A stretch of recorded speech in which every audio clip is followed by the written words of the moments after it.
Hey, have you been making mistakes with your cruise cabin without even knowing? Well, don't worry, I'm here to help. I have some tips and tricks to help you avoid common mishaps and enjoy a hassle-free cruise. Let's get started. If you are new to the channel, welcome. I am Addy of Addy and Terry, travel advisor content creators with a passion for cruising and exploring new countries. Even though we have been on 40 cruises, I am sharing some top cruise cabin mistakes so that you don't make them. All right, let's get this show on the road. One of the biggest mistakes people make when cruising is neglecting their cabin. I mean, who wants to spend time or money on a room they think they won't even be spending time in, right? But let me tell you, that's a recipe for disaster, and you gotta give your cruise cabin choice some love. We used to think, like a lot of other people, that I was spending time with it. That's not that important. But let me tell you, that kind of thinking can actually lead to a lot of misery and an unhappy cruise experience. We've learned this the hard way, and we get all kinds of comments about just that. Here's the thing, that kind of thinking just isn't true.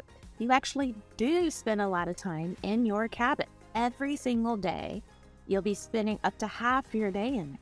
Think about it.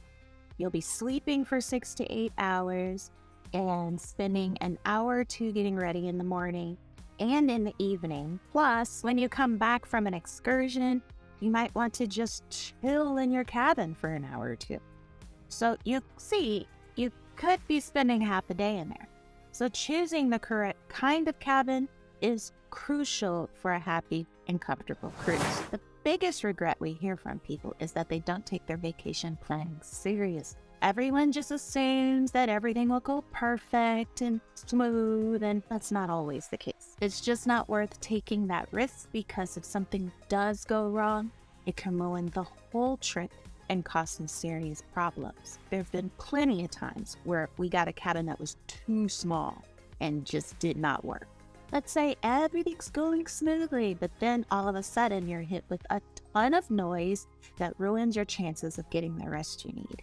And there's lots of things that can cause this, like anchors going up and nightclubs and theaters being nearby, or people dropping gym equipment, or chairs scraping against the pool deck above you, noisy neighbors being noisy through the interconnecting doors, or crew members coming and going through other doors. There's even kitchen noise and vibrations from the engines. The list goes on and on. But the bottom line is, there's so many things that can potentially get in the way of you having a good time and enjoying vacation. Even if you're the one that's out partying late, it's still super important to make sure that you can catch up on your beauty sleep.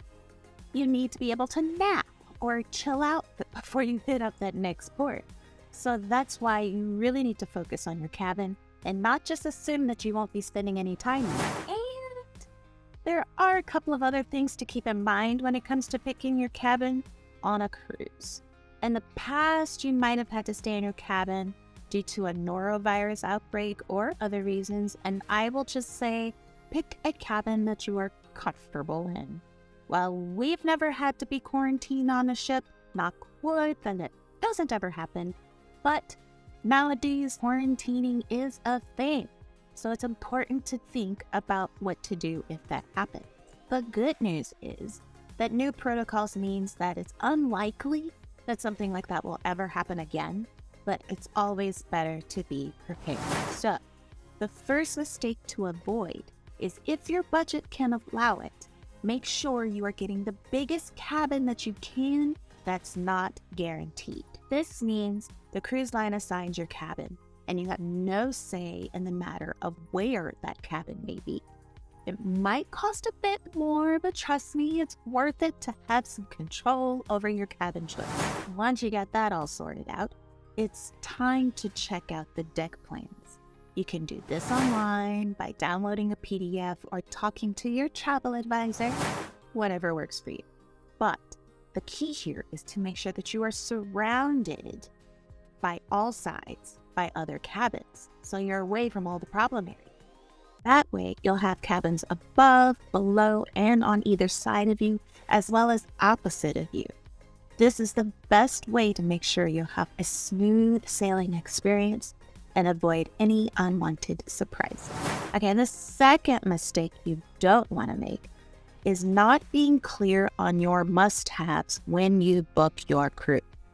Whether you're traveling solo or with family or have a specific accessibility need, it is super important to book early and to make sure that your needs are taken care of.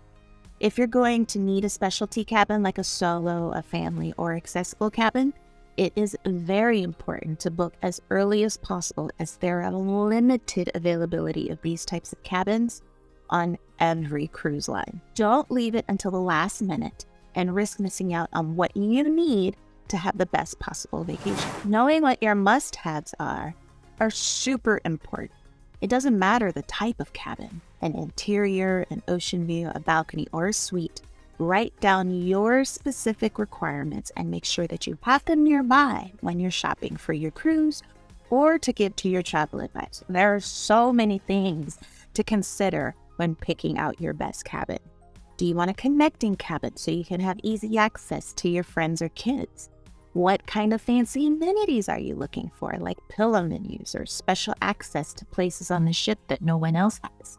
Do you want an actual bubble bath or a quick shower? And for your balcony, do you want privacy so you can work on your tan in peace? Or do you just want the view of the ocean? Oh, and don't forget about access to smoking areas and all your storage needs. So be sure to chat with whomever you're traveling with and figure out what's most important, okay? It's all about those little details. Okay, let me tell you a secret and a mistake that we see people ask about all the time. Don't stress about which side of the ship you should be on. People get all worked up about port versus starboard, which is left versus right. And honestly, it does not matter. When you're out at sea, most of the time you won't even see land. And it's not like a ship can only dock on one side. They'll choose whichever side is best for that specific port. So no need to worry about it. Just kick back, relax, and enjoy the ride. And you will have fun no matter which side you're on. So like I said, don't get too caught up on port versus starboard, but do pay attention to which deck and location you choose. Depending on what you want to do on the ship, where you're located can be super important. If you're prone to seasickness, being on a lower deck near the middle is key. And if you want to be close to the restaurants, you might want to aim for a cabin that is toward the aft or the back of the ship. But if you're all about fitness and being near the gym, being up front or forward might be your jam. See what I mean? It's all about location. Even on those sightseeing cruises in Alaska, the captain's gonna maneuver the ship so both sides get a good view of the glacier. So it's better actually to be up on a top deck anyway. Consider snagging a balcony at the aft so you can enjoy beautiful views and scenery from the back. Trust me, deck and location are way more important than worrying about port or starboard. So, I've got another juicy piece of advice for you. Don't make the common mistake of automatically upgrading your cabin, assuming that you'll end up with something better. Instead, focus on choosing the right cabin within the category type that you've already booked. Make sure it checks all the boxes for what you are looking for in a great cabin, based on the stuff that I mentioned before. The problem with taking an auto upgrade is that you have no say in the cabin they move you to. You simply check a box and let the cruise line decide where to put you. I've seen this as a travel advisor, and you might find yourself in a cabin that you really don't like. I've heard from so many people who thought the auto upgrade was a great idea, only to end up in a less than desirable cabin. Here's the scoop. If you do choose the auto upgrade, you're likely to end up in the worst cabin of that next category because they move all the people who've paid for the higher grade to the better cabin. The leftovers are the ones that go to the auto upgrade. Yikes. So, what should you do instead? Focus on choosing the right cabin within your category. But if you're feeling adventurous and want to try for an upgrade, you can always ask your travel advisor if any upgrades are available closer to the sail date. You might be able to pay a little extra and choose a cabin that you'll love. just avoid the auto upgrade trap. One of the biggest mistakes that people make when booking a cruise is forgetting the importance of location. It's all about location, location, location. Deciding where you want to be on the ship is so important and should be based on how you want to cruise. Do you want to be close to the dining rooms, the theater, the nightlife? This is even more important on the bigger ships nowadays, where you can end up walking around a lot. So what should you do? Make sure you look at those deck plans that are available online in PDFs, talk to your travel advisor, and go through your plans with your partner and your family to decide where on the ship you want to be, front, middle, or back, and which deck to give you the best cabin and the best cruising experience for what you want to do. What is your favorite location for your cabin? Do you go to the front, the middle, or the back of the ship? Let us know in the comments if you like to be close to the action or away from it all. I suggest you watch this video next to avoid these 9 cruise cabin mistakes, and watch this one to make sure your cabin is ready for the best cruise ever. We'll see you around the ship. Bye-bye.